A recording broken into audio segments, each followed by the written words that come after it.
10-year anniversary concert ni Darren Espanto may pasabog na special guest na sobrang lapit sa kanyang puso.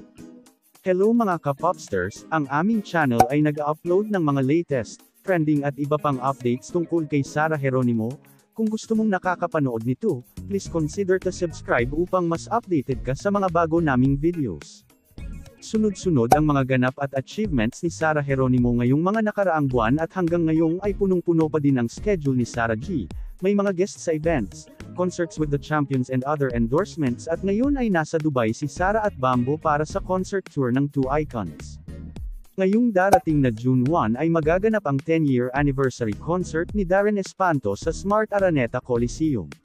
Madaming surprises at pasabog na performances ang pinaghahandaan ni Darren sa concert na ito. Ito ang first ever concert ni Darren para i-celebrate ang unforgettable milestone nito sa showbiz and music industry. Madaming guest and special guest ni Darren Espanto para sa kanyang paparating na concert at isa na dito ang nag-iisang Sarah Geronimo as special guest. Masayang-masaya ang dating The Voice Kids na si Darren dahil pumayag si Sarah na mag-guest sa concert niya.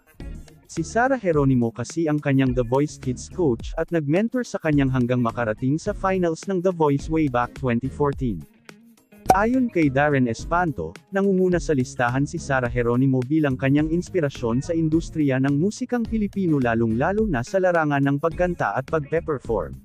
Si Coach Ate Sarah kasi yung inspirasyon ko, kahit sang aspeto sa buhay hindi si Ate Sarah nagbago. She's very down-to-earth and very humble person since then and now kaya naman I'm so happy the guest ko si Coach sa anniversary concert ko. Ano masasabi nyo dito mga ka-popsters? Please hit the like button, share and please consider to subscribe our official YouTube channel para updated ka sa mga latest news tungkol kay Sarah Geronimo.